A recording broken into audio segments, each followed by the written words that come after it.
Hey y'all, it's Ben Capozzi with Broad Shoulders Farm, and I am here in the brooder with our newest chicks that'll be heading out onto pasture later this year.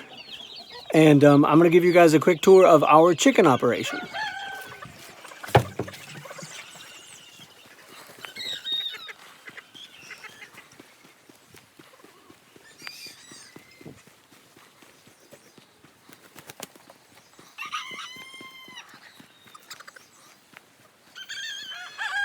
So Megan asked for me to show you guys our farm, and today I'm just going to show you guys the chicken stuff. So I'm walking into the former orchard that was set up by my wife Elise by her grandfather Ralph. He passed in the 90s, so about 30 years ago. And the orchard hasn't been tended to really since then. It's just kind of all been overtaken and turned into pasture. Or just kind of overtaken. So we decided that this is where we would set up our shop here.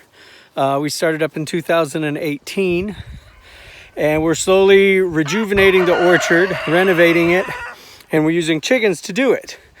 Chickens are fantastic partners to work with and to help work the land, and that's really kind of what our big mission is here with Broad Shoulders Farm. Our mission is to grow the cleanest, tastiest, most nutrient-dense food in Southside Virginia. And that takes time, but as is appropriate for Earth Day, it all begins with the soil. Healthy soil makes for healthy plants, which makes for nutrient-rich plants, which makes for healthy people. Same thing with the eggs. So we partner with the chickens to clear the land. We partner with the chickens to produce eggs. We partner with the chickens to add fertility, pooping. We partner with the chickens for pest control. They eat tons of ticks and bugs and other pests. They help break the life cycle of certain fruit and nut tree pests. They make compost for us. They're really, really well suited to being great farm partners. So we're really pleased to be working with them. I'll do a quick introduction here of our three main flocks. And then I'll talk a little bit about how we rotate our birds. Now we've got our three main flocks out here in the orchard. So we're slowly reconstructing it. You can see there's trees that have been planted and tree rings and etc. So we're starting to rebuild this thing. But this is the continental group, European breeds, Morans, Ice Bars, Crevecoeurs, Norwegian Yarhans, Swedish 55s, Hamburgs, Welsummers, Barnevelders, Lockenvelders. There's a few expatriates in there. There's a pair of English Dorkings. But those are the ones that lay, in general, our darkest colored eggs are over there. This over here is the American and English-speaking breeds. Over there's Jabba the Hutt, our best roux. He is fantastic. This has classic American breeds like Dominickers and Barred Rocks. We've got White Rocks in here as well. We got Partridge Rock. We've got Whiting True Blues in here. From England, we've got Cream Leg Bars. We've got an Andalusian who worked away over here about a year ago and has been staying, so we let Andy stay. English Sussex, Orpington, Colombian Wyandotte. Just kind of classic American barnyard breeds, as well as we've got 1, 2, 3 little Brabanter roos who found their way over here. They need to be moved to the rooster run. Black Jersey Giant, and I'm sure I'm forgetting some other breeds, Americanas. And then over here are the Mediterranean and Pacific Rim breeds flock. So we've got Australorps and Penedicincas and Longshans and Sicilian Buttercup and Spanish, white-faced black Spanish. We've got a couple Americana roosters, some light Brahmas. There's a Wyandotte in here. I said Australorps, Andalusians, Menorcas, both buff and black. But this is where most of our white eggs come from. But let me just talk a little bit about how we manage the birds. So the birds live inside this mobile coop, and it's on wheels, and I can pull it all around the orchard. They go in there at night.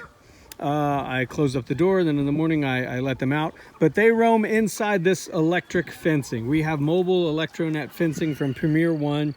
and I can set up a very big paddock for them. I've got 144 feet of fence for each one that I can arrange in a couple different configurations. But and so they stay, some people keep their birds in the same spot for a day and they move them every day. We're kind of a small operation. It's really just me with occasional help from my wife. So I move them every 1 to 2 weeks. These guys have been here for 2 weeks. These guys have been here for 2 weeks, and those guys have been over there for 2 weeks. But 4 weeks ago, these guys were right in here. And you can see that they beat down the grass in the pasture quite a bit, but then it bounces back. You just got to give it a little break and it comes back even healthier.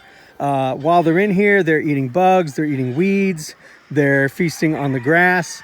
And we sow lots of stuff into the pasture to kind of improve the feed quality for the birds. We add clover and chicory and mustard and turnip, radish. Pretty much anytime it rains, I run out here and I'm just throwing and adding more seeds into the mix. And we're growing trees for them like mulberries and more fruit trees and nut trees. And we're growing cane fruits for them like blackberries and raspberries. We're also growing blueberries and autumn olive. Just always trying to improve the quality of their rotation. So it's Saturday. So tomorrow or Monday, first thing, I'll be moving their paddocks again because they've been here for 2 weeks. So this American group, I'm probably just going to shift right down here. These others, I may push them closer to the woods, get another rotation or go that way, and they'll stay there for about, 1 to 2 weeks. It just depends on when I can get them moved.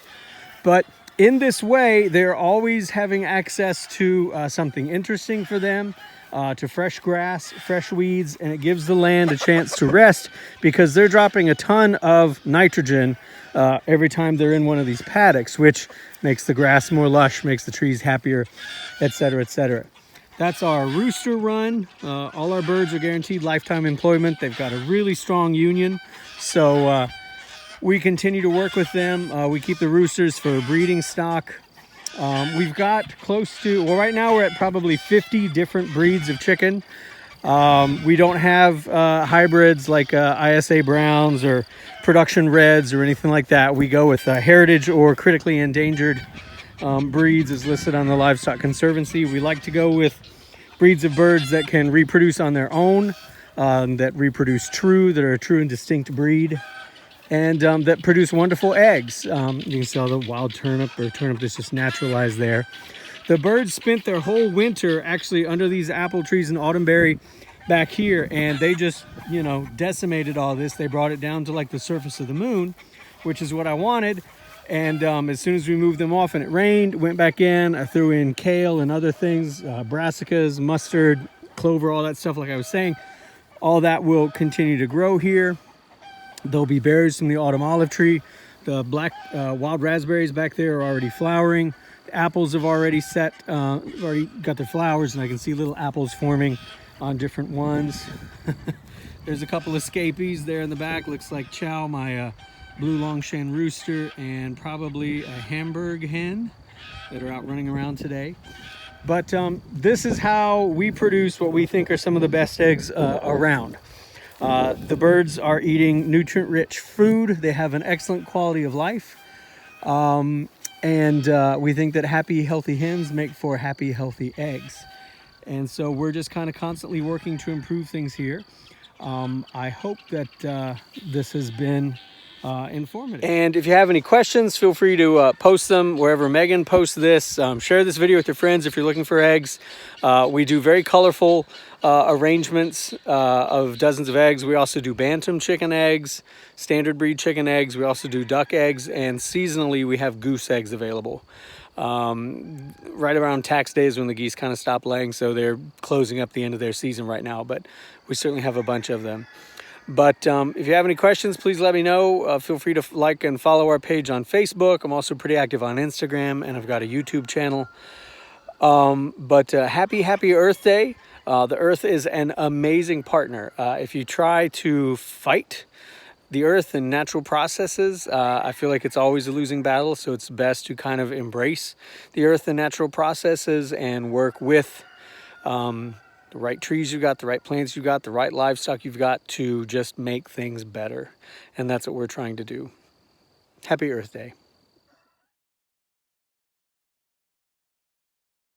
Hi everyone, and hello from Full Circle Farms in Nathalie, Virginia. My name is Victoria Worley. I am a culinary arts teacher at Halifax County High School. I was also the recipient of the ChangeX.org Southern Virginia grant from Microsoft to plant pollinator-friendly plants and flowers in our farm. And I want to share with you a little bit about that. And you can see it at changex.org under the project Flower Power. So this coming Earth Day, you all will be seeing this video. And at the following farmers market in South Boston, Virginia, at the South Boston Farmers Market, we're going to be giving out these Earth Day seed packets. These are bee-friendly wildflowered seeds that you can plant at your house or on your farm and encourage pollinators like hummingbirds, bees, butterflies to come. Without bees, butterflies, and other pollinators, farms would not exist. And we are trying to promote everybody doing their part. On the back of your seed packet, there are several different hashtags that you can use once your flowers get up if you want to post them to social media. We would like to thank ChangeX.org and Microsoft for this awesome opportunity. And I hope you all have a great Earth Day. Change the...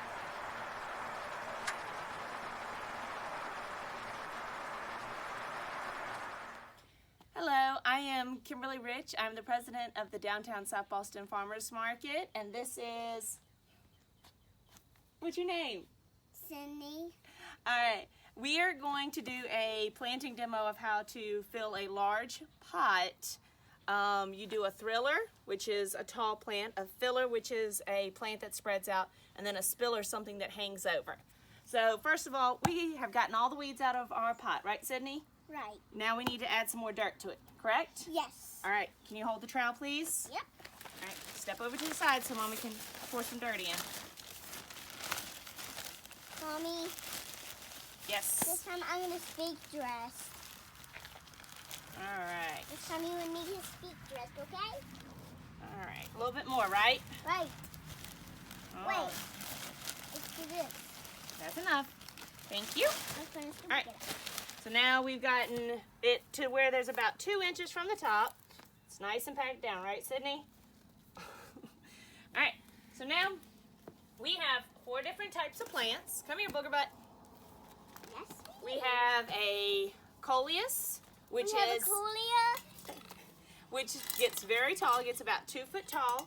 It spreads out and it loves the shade. So it's a good place for right here because we have lots of trees in our front porch that blocks it. And we also have a dwarf pink snapdragon. Both of these get, like I said, coleus is going to get about 2 foot. The dwarf pink snapdragon is going to get about 1 foot tall. So it's going to fill up. This is going to be our thriller because it's going to be up high, okay?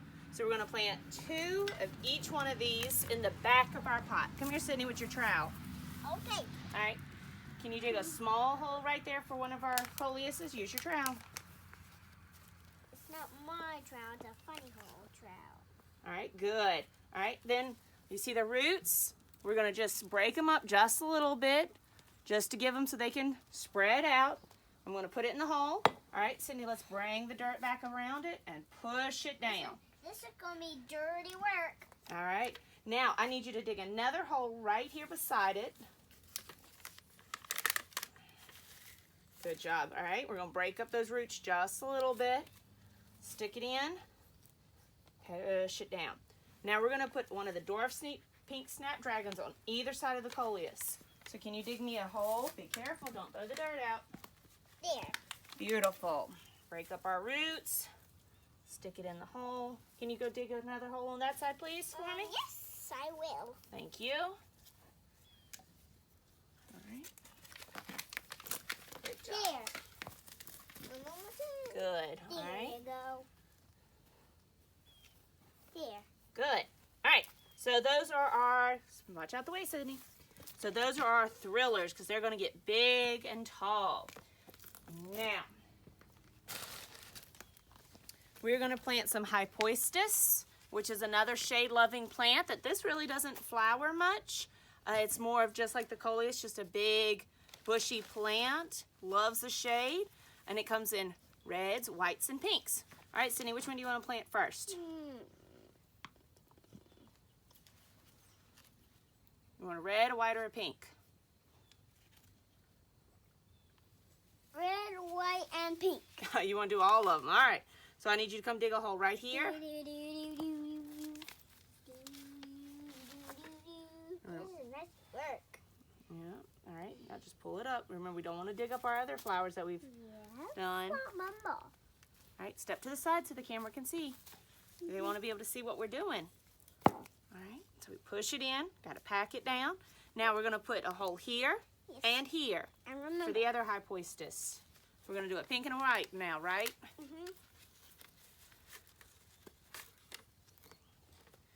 Okay. So I'm going to slide into pink.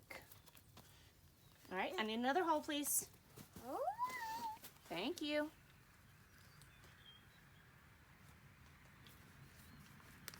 There. Now get another one. Oh, we don't need those. I got the white one right here. Hey, can you go get the asylum? Is that I think that's how you pronounce it. We might need to ask Daddy and see if that's correct. is this asylum? Yeah, let's ask Daddy and see if that's correct. Can you take it over to Daddy? Daddy, is this asylum? Let's look at the tag.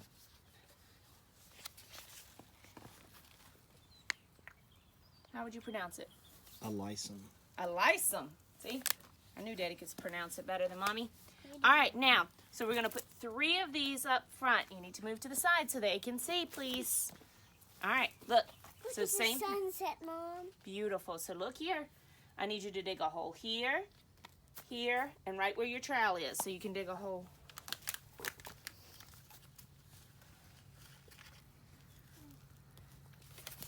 Ooh, keep it in the pot. Okay. We don't want to lose our dirt. All right, I need another one. Come here.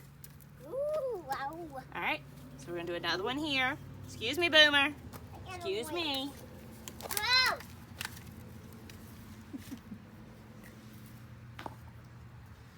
All right, and then one more, and our pot will be completely full.